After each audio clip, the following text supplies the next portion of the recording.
welcome back to another amazing episode of Mindy Kids. I'm very excited. This is the 10th episode. Yes, I'm counting all the episodes because I cannot believe how lucky we are to have one episode all the time. It's like, I don't want this to end, never, but this is the first season. Actually, this is the last episode of the first season. I'm very, I don't know, I'm nostalgic. There will be another season, of course. Yeah, there will be. Here we are. I'm going to make the always salute. For the ones who don't know me, I'm Ornella Gigante. I'm the CEO and founder of Mindycore, and at the company made with love.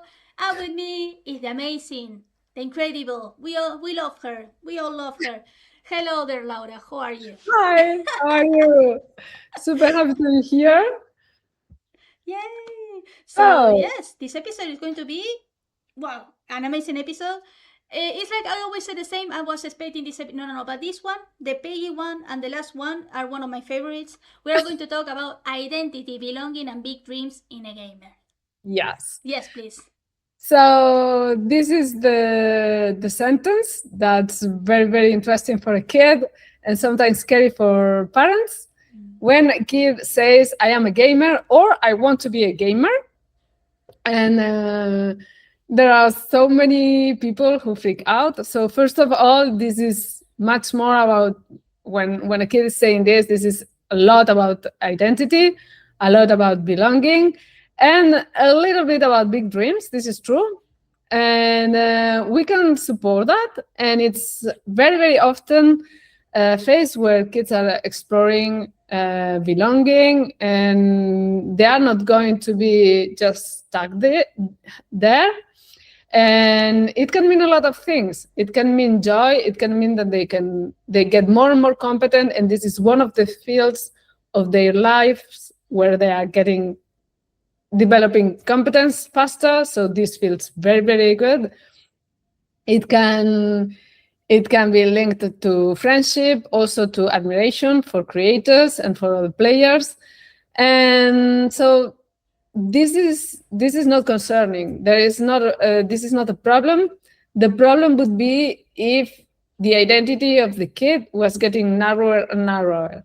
So if the kid stops caring for friends or caring for other activities he does, or putting in jeopardy his emotional well-being, then we have to check the plan again.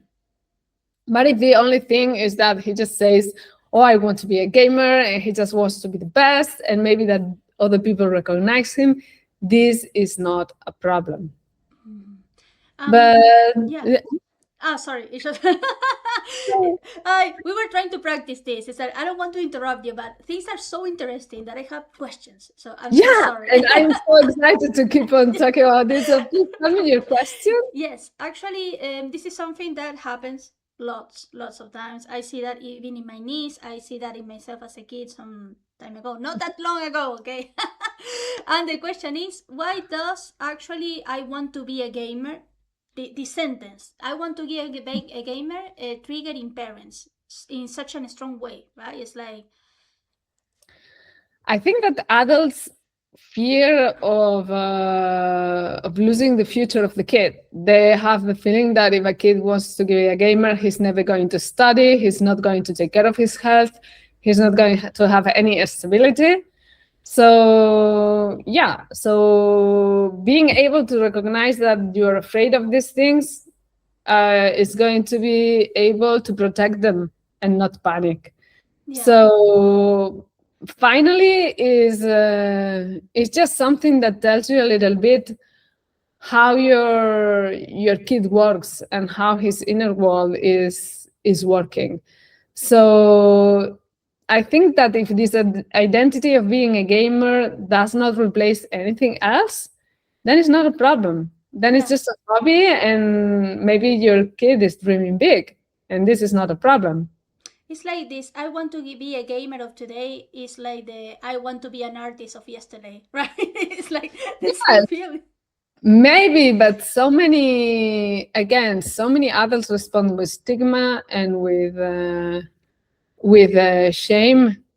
And for example, when the kids express that they want to be a recognized gamers, and they kind of throw to the kid how difficult that is, or how I don't know, random to be successful is, and how that there are not many gamers. And I think I am not very sure because I don't have the numbers, but I figure out there are so many more gamers than astronauts. And we do not shame kids that say want to be an astronaut. We know that he just just has this fascination, and we would support him and trying to explore what's there with this big ambition of being an astronaut. We wouldn't just shame him for wanting something that just very few people achieve.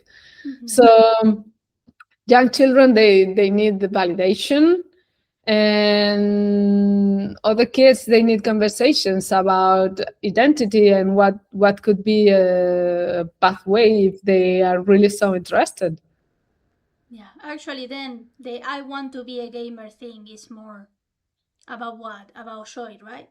It's not a big It's deal. about joy, it's about exploration, it's also about being playful at some moments, and they recognize in a certain way that this is fun for them, and that so many other pathways that are presented in front of them are not. But what we have to be also very clear, mainly with teenager and older kids, that the gaming industry exists. So you can be a gamer, but there are real careers. We are talking about design, storytelling, programming, and production, and IP roles, and branding, and marketing. And so if your kid is fascinated by video games and he really likes them, it exists the chance that he finally decides to make a career. To go professional, yeah. With the support, because for these kind of things, the kid needs support. Yeah, the kids need we support their ambition. And the same way that if a kid says, I want to be a neurosurgeon, like this is something that can be a little bit, this is dreaming big also.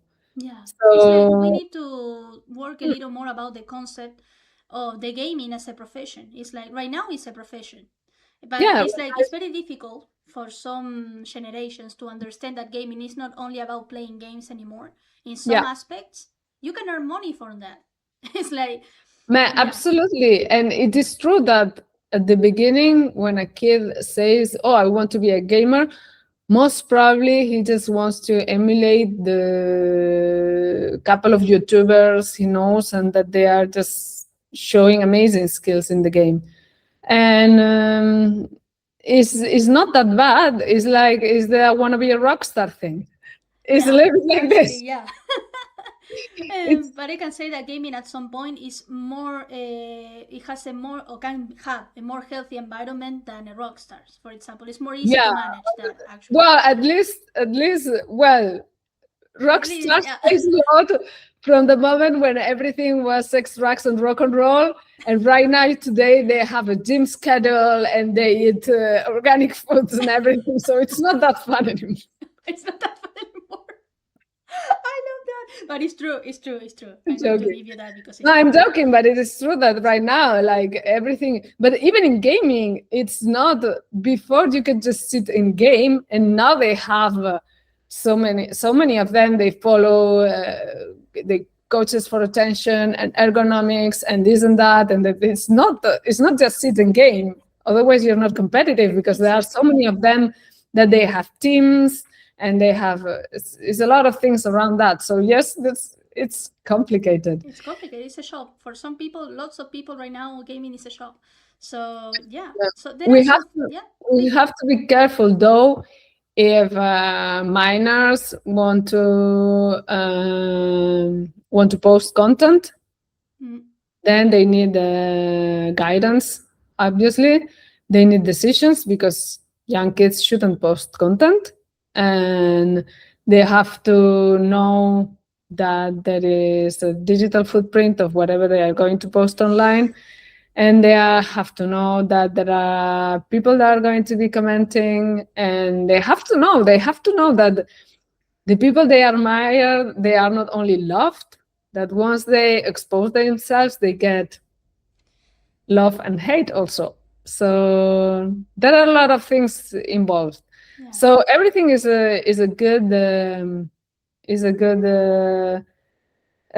path of exploration and of education when you protect the fact that you are guiding your kid and you protect their rights. At some point, anyways, we can say that there could be some. Are there actually some real justifications of a parent's concern about the gaming, for example? There could be some situations, for example, for the parent's concern. Yes, I do understand. Yes, I do understand that parents have the fear that this is going to, um, invade everything, and that they are not going to be balanced. And it scares because it's when you say I am a gamer, you have the feeling that this is a little bit too much of an identity, that this covers the whole person. Yeah, I mean, we're talking always about gaming in a very positive way because actually gaming is not a bad thing. The bad thing is the management. But actually, there are some things that maybe we have to keep in consideration regarding some concerns of parents. That's okay. For example, I don't know, replace if the game replaces sleep, learning, movement, relationships. Parents, if you see that the Exactly. kid is having these problems, obviously you have to intervene. But right now, it's like what we're talking is positive things, job careers, things more positive. But obviously, there is a balance. Exactly. You have to always protect the balance on his life, and you have to protect his sleep. And talking about identity can just be something that is playful and that is fun, and that is something that supports some basic needs that are also covered by gaming. We talked a little bit about that in the first episode of the season. Yeah, So I it's remember. very, very far away.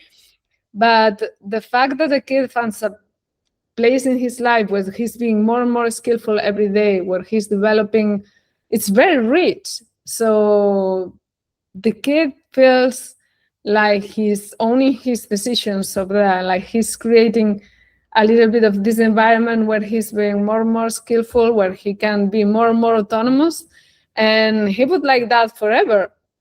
So it's very interesting that we can support him, telling, okay, this is your balance is not negotiable, and then we can encourage the kid to explore all this world about community, about so many things that can be explored around gaming.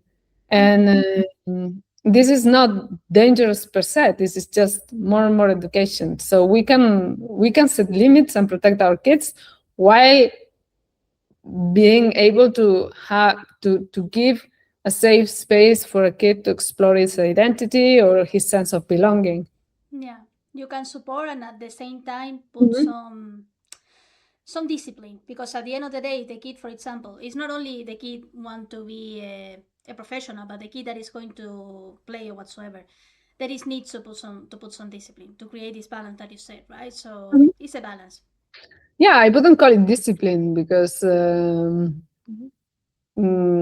Well, if mm, the kid wants to be a professional, there will be some goals, some things. Yeah, it's like, if we're taking this as a show, some little discipline, the team is going to appreciate that. But if that it's only for play, yeah, it's okay. that is true, but we are. It's just because of the. I want to be careful because of this second reading that the word discipline can have when we're talking about kids. Uh, We are not going to talk about punishing kids, and we are not talking about enforcing anything. We are just uh, taking a moment to create some balance around him And when his basic needs are there, and when the kid is feeling safe, and when he is connected with us, we can ask him, what do they love in gaming? What they imagine, who they admire, what is the thing that feels so exciting for him? So because that is something that if you pull this thread, where you're going to find that you can learn a lot of things about your kid and about what he really wants in life. And these things are going to be unfolded through statements like, I want to be a gamer, or I want to be an astronaut, or I want to be a neurosurgeon. But there is no one that is better than the other one. He's just stating some things that are important to him. And we should take that seriously. Yeah. So interesting, right? It's like talking about connection before performance, right? It's like, yes, that's actually a lot. Actually, I'm trying to process everything that you have said because actually it's actually a lot. It's like when we start to talk about something professional and gaming, it's like, wow, two huge fields, right? You know that we both play. We always say we both play, and we could say I am a gamer, and this is something for me. For example, as an adult, it helped me connect with this part of myself that's still not an adult, and that allows. Yeah, it's your inner child. It allows you to be super excited about things. It allows you to keep on playing, to keep on discovering things. And it pulls you away to this extremely serious thing about working, having everything, everything must be super well done. And you have to pay your bills in time and this and that. And there's so many obligations. So this is a whole world where things are not mandatory and things are just playful, and it can be part of an adult's identity because it means something. So when I say I am a gamer, this is the part of myself that kind of rejects some part of the establishment. So this is what it means for me. So when a kid says I am a gamer, it can mean so many things for him. So you can explore it with him because so many of these things, they mean something about what he's living. And it's very important that we can open that so he can express it in a free way, in a free manner. And he's gonna maybe, I don't know, start drawing controllers or wanting to wear some particular headphones or whatever, because he feels some kind of freedom over there, as we do sometimes when we play or when we state, I am a gamer. And what kind of question maybe can a parent ask to the kid, right? To understand what they really mean when they say, I am a gamer. Yes, so it's very important. Again, for every kid, it's going to be different. So depending on the game that they like, we can ask him what is the part that they feel more exciting. Is it competition? Is creativity? Is the community? Is the recognition? Is the fact that they are being more and more competent? What is the thing that they love? Who they admire? And what do they imagine? And we can even open it, because most probably they are going to just imagine playing, or even sometimes programming a game.